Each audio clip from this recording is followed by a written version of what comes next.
Good morning, Steamizens of Steam City. It's Episcopo Squirrel here, and you're on another episode of Dabbing with a Mage to take another wake and bake dab with a mage. That was my game show host voice.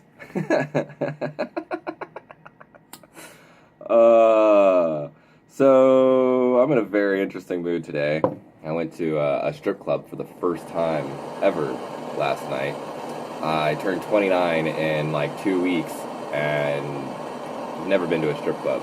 It's never interested me. But yeah, so it was a vegan strip club at that. Very interesting. Full nude vegan strip club with toy shows. Yeah, I was not unimpressed, to say the least. Anyway, so you guys will be seeing a post about that later. Today, I want to talk about aliens. Our star brothers, our star sisters. And why we haven't seen them. But first, cheers.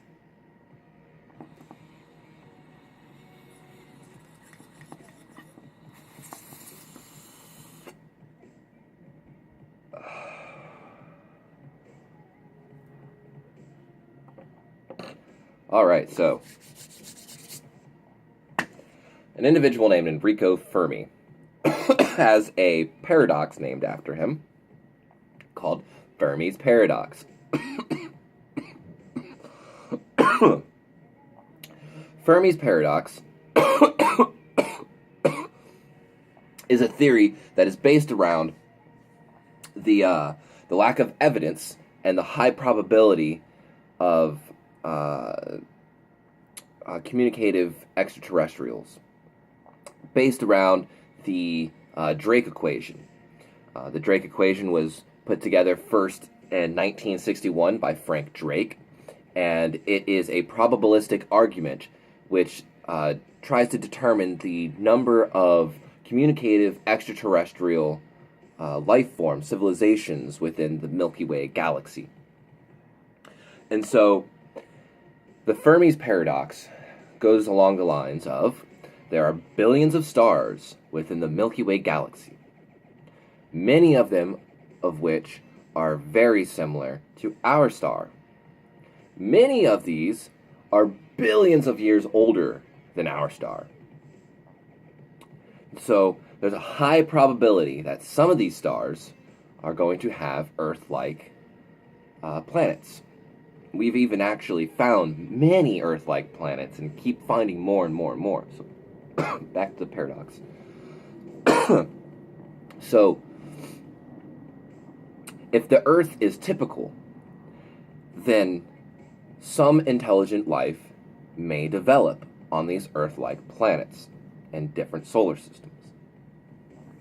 And so, some of these intelligent life forms may develop interstellar travel, just as we here on the Earth are working on developing. So it's really not that far-fetched. Especially, these stars, these planets are billions of years older than ours. So even at a slow pace, not light speed, and, Einstein says it's not possible, but so even if it's not possible, even if light speed travel is not possible, at a slow pace, it would be possible to cross the entire Milky Way galaxy, theoretically, in just a few million years.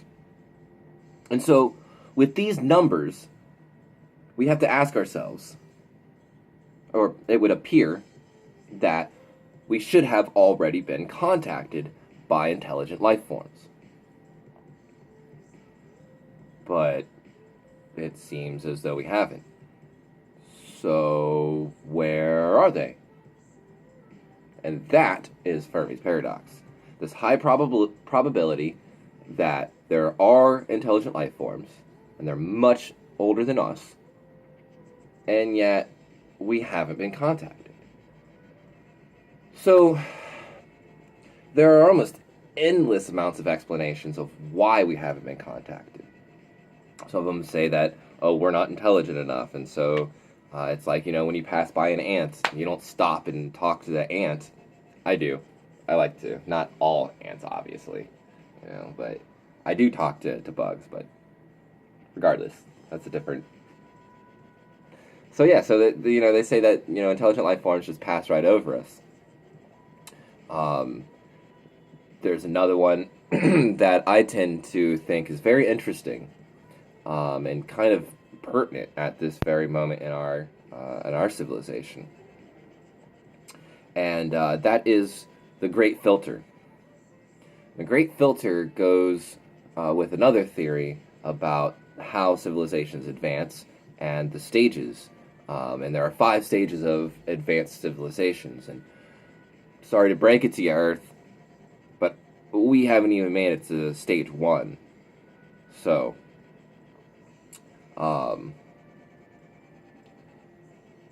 this theory, the Great Filter, basically states that any advanced civilization comes to a certain point in its progress where it just destroys itself. We ourselves are facing that here on Earth, where we have begun to poison our waters and poison our skies and poison our forests. And now we're losing our ability to live here comfortably.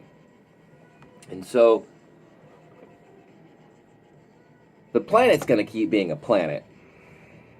We're not easily going to kill the planet. We have to really, really, really fuck up the planet. The planet has its own systems in play to be able to reach a homeostasis, just like a body has its systems in play to be able to reach a homeostasis after like a virus or a bacteria invades. It works to fight these things off. And so the planet does the same thing. It's not necessarily fighting us. It's just a part of its system. So it'll kill us, and we've actually faced 5 great extinctions, mass extinctions here on the planet Earth, and only one of them was caused by an asteroid. So it may take millions of years for life to redevelop, but life may redevelop. We've seen it 5 times now, so it's highly probable. So that's what the Great Filter is that these advanced societies can't advance far enough to actually reach interstellar traffic, or travel. Interstellar traffic. Fuck, that would suck, Fuck, it's bumper to bumper on the I star, the I star 2, the Sirius dog star. I don't know. I don't know stars. But that would suck. Anyway, yeah, so it's these intelligent life forms can't develop to an intelligence high enough to be able to reach interstellar travel. So another theory, though, is that they have made contact and that the governments of the world have just been blocking the communications or have just been denying that they've been here. And so that's another really interesting one. If you really think about it. Anywho, I'm not saying it's aliens, but aliens.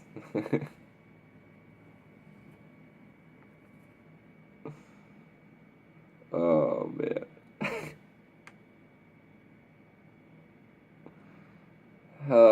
Yeah, so I don't know if you guys believe in extraterrestrials and our star brothers and star sisters. I feel like there are definitely other life forms out there. Whether they've made contact or not is very difficult to say. But I definitely believe that there is other life out there. And I'm really interested in knowing what you guys think. So make sure you guys leave your comments down at the bottom and let me know your opinions on whether there is intelligent life out in the universe or if we are alone here. And I'd really like to know why you think that as well. So, cheers. Have a beautiful day.